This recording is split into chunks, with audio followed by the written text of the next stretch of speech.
같이 주기도로 기도하심으로 9월 4일 토요일 아침 예배를 시작합니다. 하늘에 계신 우리 아버지의 이름을 거룩하게 하시며 아버지의 나라가 오게 하시며 아버지의 뜻이 하늘에서와 같이 땅에서도 이루어지게 하소서.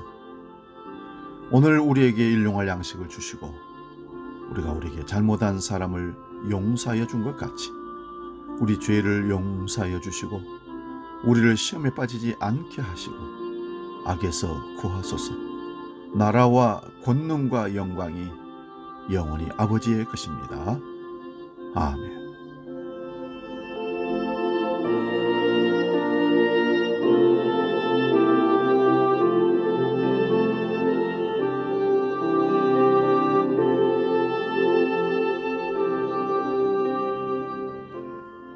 뭔가 438장 내 영혼이 은총 입어 함께 찬송합니다.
오늘 아침 우리에게 주시는 하나님 말씀은 구약성경 잠언 15장 13절에서 18절까지 봅니다.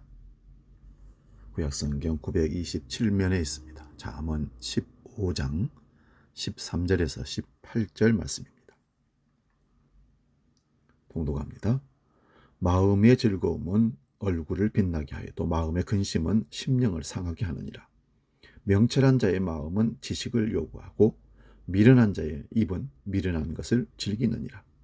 고난받는 자는 그날이 다 험악하나 마음이 즐거운 자는 항상 잔치하느니라. 가산이 적어도 여호와를 경외하는 것이 크게 부하고 번뇌하는 것보다 나으니라. 채소를 먹으며 서로 사랑하는 것이 살진 소를 먹으며 서로 미워하는 것보다 나으니라. 분을 쉽게 내는 자는 다툼을 일으켜도 노하기를 더디하는 자는 시비를 그치게 하느니라. 아멘. 잠깐 기도하고 말씀 상고합니다. 하나님 아버지, 9월을 시작한 지 벌써 나흘째를 맞이했습니다. 이 가을, 이 9월에 참으로 우리 삶이 늘 기쁘고 행복한 날들이 이어지기를 원합니다. 상황과 여건과 환경은 여전히 바뀌지 않고 우리를 힘들게 하고 시련에 고난에 빠지게 하지만, 그러나 우리 마음속의 믿음으로 우리 삶을 기쁨으로, 잔치로, 기쁨으로, 행복으로 바꿔나갈 수 있는 지혜를 허락하여 주옵소서. 오늘 말씀을 통하여 다시 한번 우리 삶을 점검하고 우울하고 불안한 두려운 우리 마음들을 몰아내고 주님 주신 하늘의 기쁨으로 이 모든 상황을 이겨 승리하도록 도와주옵소서. 내일은 주일입니다. 마음과 정성을 다하는 예배로 하나님께 나아갈 수 있도록 성령으로 붙잡아 주시옵소서. 예수님의 이름으로 기도하옵나이다.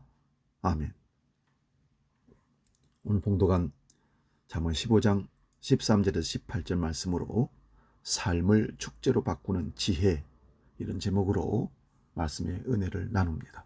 삶을 축제로 바꾸는 지혜. 근심과 걱정에 사로잡혀 사는 사람들은 자기 속에 있는 가장 소중한 보물을 보지 못합니다. 하나님의 형상이나 혹은 아름다운 사람으로서의 가능성을 전혀 느끼지 못하고 보지 못합니다. 길을 걷다가 표정이 밝고 신선한 사람을 보면 저절로 기분이 좋아집니다. 성화를 그리는 화가들은 성인이라는 분들을 그릴 때 후광을 함께 그려 넣습니다. 그들 속에 깃든 빛을 그렇게 형상화한 것일 겁니다. 속으로부터 빛이 흘러나오는 사람들이 있습니다. 그들은 있음 그 자체로 세상을 정화시키는 사람들이라고 할 수 있습니다. 우리 사람들 중에 어떤 사람은 좋은 분위기에 들어가서 찬물을 끼얹게 하듯이 분위기를 험상궂게 만드는 사람이 있는가 하면, 참으로 냉랭하고 험상궂은 분위기를 기쁨으로 바꿔내는 사람들이 있습니다. 이런 사람은, 후자의 사람은 마음의 기쁨이 늘 충만해서 자식뿐만 아니라 가족과 이웃들과 성도들을 기쁘게 해주는 하나님의 사람인 것을 봅니다. 사는 세상에 박희진 작사, 한택은 작곡의 이 세상 어딘가에 라는 노래가 있습니다. 그 가사를 잠깐 불러드리겠습니다. 이 세상 어딘가에 남이야 알든 말든 착한 일 하는 사람이 있는 걸 생각하라. 곧 마음이 밝아진다. 이 세상 어딘가에 탐욕과 분냄을 눌러 얼굴이 빛나는 사람들이 있을 걸 생각하라. 마음이 밝아진다. 이 세상 어딘가에 청빈을 감수하고 덕행에 힘쓰는 사람들이 있다는 걸 생각하라. 마음이 씻기운다. 이 세상 어딘가에 하늘을 예경하고 이웃을 돕는 사람이 있다는 걸 생각하라. 기뻐서 눈물이 난다. 우리 눈에 보이지는 않아도 이 세상 어딘가에 이런 사람들이 분명히 있습니다. 남이 알아주든 말든 상관없이 착한 일을 하는 사람, 탐욕과 분냄을 눌러 얼굴이 빛나는 사람, 청빈하게 살면서 덕행에 힘쓰는 사람, 하늘을 예경하고 이웃을 돕는 사람 말입니다. 그들은 있음 그 자체로 우리 마음을 밝게 하고 정화시켜 줍니다. 우리 마음의 변화는 그냥 일어나는 것이 아니라 그런 사람들이 있음을 생각하는 데서 비롯됩니다. 세상을 따뜻하게 만드는 사람들은요, 그저 팔자 좋은 사람이라니 생각하면 안 됩니다. 그들은 근심과 걱정이 있음에도 불구하고 자기 속에 빛이 어두워지지 않는 사람입니다. 그 속에 예수를 담은 분들이 그렇습니다. 성경이 말하는 어리석은 사람이란 시련과 고통을 겪고도 아무것도 배우지 못하는 사람이라는 겁니다. 잠언 17장 3절을 보면 도가니는 은을, 풀무는 금을 연단하거니와 여호와는 마음을 단련하시느니라 했습니다. 명철한 사람은 삶의 여러 가지 시련과 고난과 부정적인 아픈 삶의 속에 그 속에 담긴 깊은 뜻을 헤아리고 그 고통 속에서 값진 부활을 찾아내는 사람일 겁니다. 죽음의 문턱까지 갔다가 되돌아온 후에 치료받고 동일한 어려움을 겪는 사람들을 돌보고 격려하는 분들이 있습니다. 장애로 고통받는 가족을 돌보던 사람들이 다른 사람들을 위로하고 힘을 북돋는 경우도 많습니다. 그분들이 감내했던 삶의 무게는 결코 가볍지가 않습니다. 그렇지만 그것을 인격으로 바꾸어 그들의 삶은 향기롭게 펼쳐지고 있습니다. 바울 사도는 그리스도를 따르면서 겪는 환난을 자랑했습니다. 로마서 5장 3절 4절에 환난은 인내를 낳고 인내는 단련은 인격을 낳고 단련된 인격은 희망을 낳는 줄을 알고 있다고 고백합니다. 환난, 인내, 단련된 인격, 희망이라는 이 일련의 흐름은 저절로 나타나는 것이 아니라 예수 그리스도의 은총의 빛을 받을 때 비로소 가능한 사건이라는 겁니다. 환난은 시련을 희망으로 바꿔내는 일이야말로 믿음의 신비한 일입니다. 이스라엘의 지혜자는 오늘 본문 15절에 이렇게 고백합니다. 고난받는 자는 그날이 다 험악하나 마음이 즐거운 자는 항상 잔치하느니라.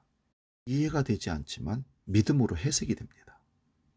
고난, 고통 가운데 험악한 상황 가운데 누가 즐겁고 잔치할 수 있겠습니까? 그러나 하나님이 주도하시는 성령이 이끌어가는 그 마음속에는 험악한 고난의 시련 가운데서도 하늘의 기쁨이 있어서 항상 잔치를 하게 되는 기분을 갖게 되는 겁니다. 객관적으로 보면 그런 대로 살만한데도 스스로 불행하다고 생각하는 사람들이 있습니다. 그들은 불평의 렌즈, 안경을, 선망의 렌즈를 끼고 세상을 보러 봅니다. 렌즈를 바꾸지 않는 한 그들의 불행의식은 지속될 수밖에 없습니다. 반면에 아주 어렵게 살면서도 유쾌하고 즐겁게 사는 사람들이 있습니다. 그들은 일상의 모든 순간이 그에게 주는 선물에 집중합니다. 힘든 일을 만나도 거기에 온통 사로잡히지 않습니다. 이건 좀 쓰군, 좀 아프네 하고는 즉각 자기가 할 수 있는 일을 시작합니다. 사람들은 사는 일이 늘 답답하고 곤태감에 밀려올 때면 좋은 일이 없나 하며 주위를 기웃거립니다.